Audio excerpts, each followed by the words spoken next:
Okay, we're going to look at integrals now that don't fall into the classes that we've discussed so far. And even though we haven't perhaps been as careful as we should have, uh, the fact is that everything we've done so far is specific for a situation where we have a bounded interval of integration and the function is continuous over the closed interval of integration.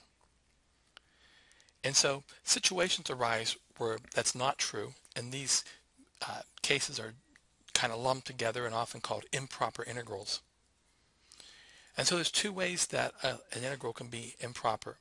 The first is that the limit of integration can become unbounded. Okay, we can either have a lower limit of integration that's negative infinity, an upper limit of integration that's positive infinity, or both limits of integration can go off to infinity. And the second way that we can violate the conditions that we've been using so far is that the function itself in the integrand can become unbounded. So if we're integrating over a finite interval of integration, some open interval AB, it could be that as we approach the lower endpoint from above or the upper endpoint from below, the magnitude of the function becomes infinite.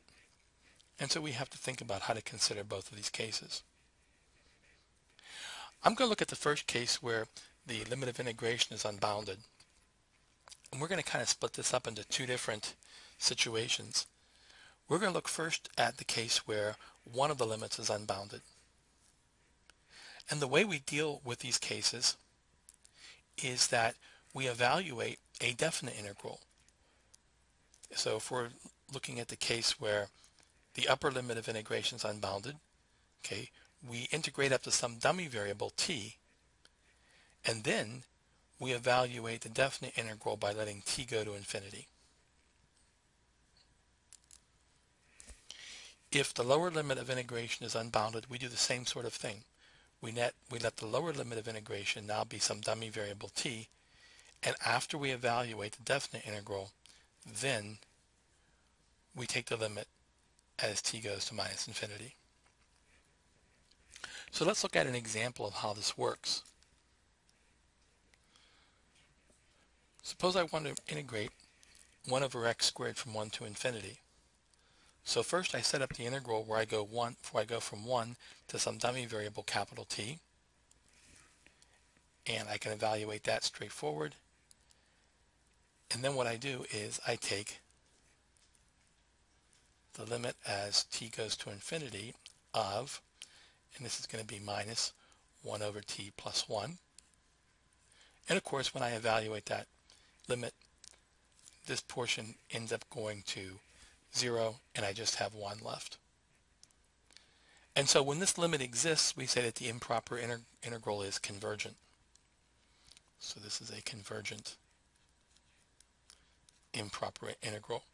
If it doesn't, if, for example, I had 1 over x, this would be natural log of t, then it would have been a divergent improper integral, and the integral would not exist.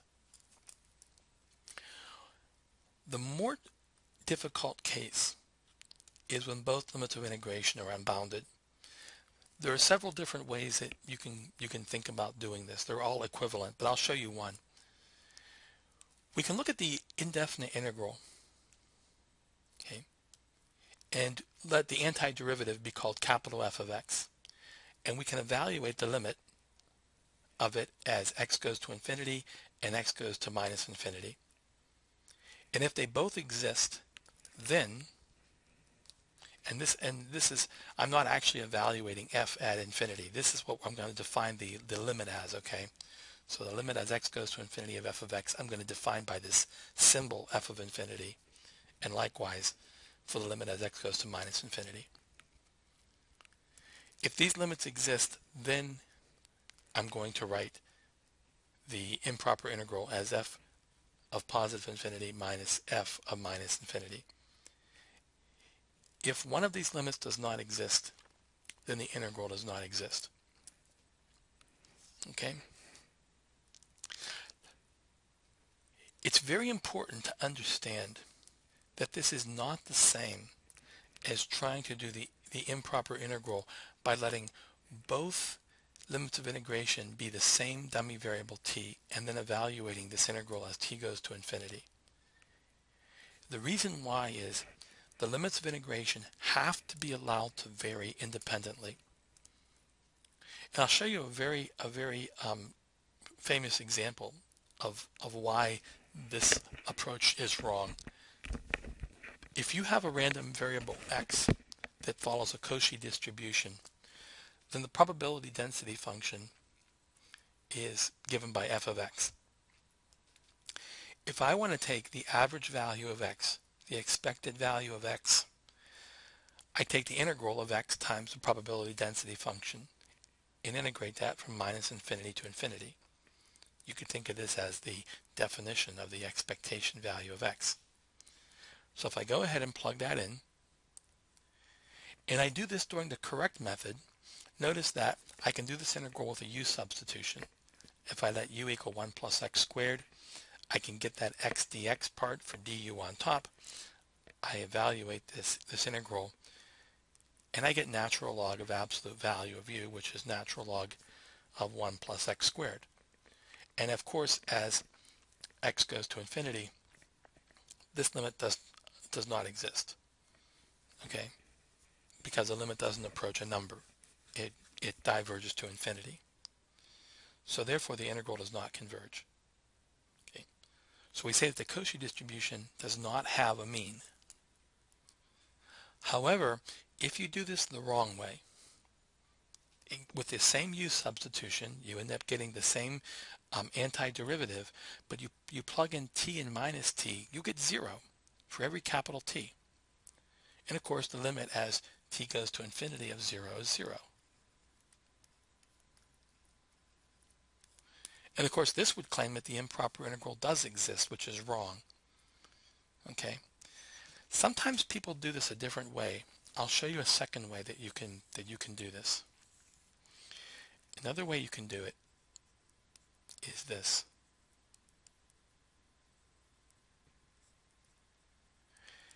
It turns out this is exactly the same as what I've done.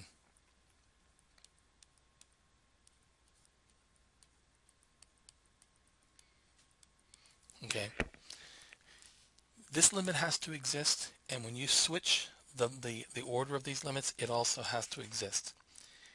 If this limit exists, and when you switch the order, the limit also exists, then the improper integral also exists. It converges. Okay? But you can use the method that I gave at the beginning, and that's perfectly fine too. The point I'm trying to make is that you notice that the limits of integration are independent, T1 and T2. Okay? And this kind of captures this notion maybe a little bit better than the way that I presented. Okay, what happens when we have a finite limit of integration, but the integrand becomes unbounded at one of the endpoints? Well, what we do is we do something very similar. We set up a dummy variable of integration. So if it's unbounded at the lower endpoint, we find the definite integral with some dummy variable, capital T, and then we let t approach a from below.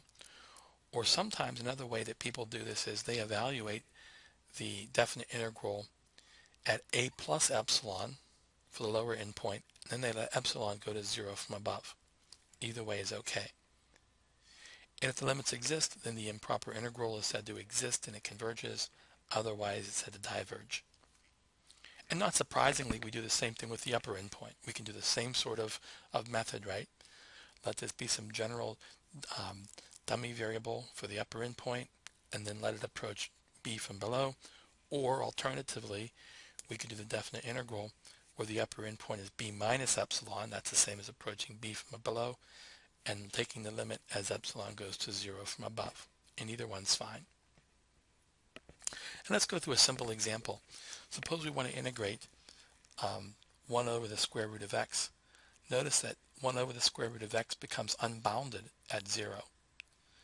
So I'm going to do this second method where I'm taking 0 plus epsilon. I'm going to evaluate the definite integral. And we just go through the mechanics, and we end up finding that this is going to be reduced down to the limit as epsilon goes to 0 from above of the square root of epsilon, which is 0, and we get 2. Okay. So hopefully this kind of explains how to do improper integrals, and we'll do some practice problems too.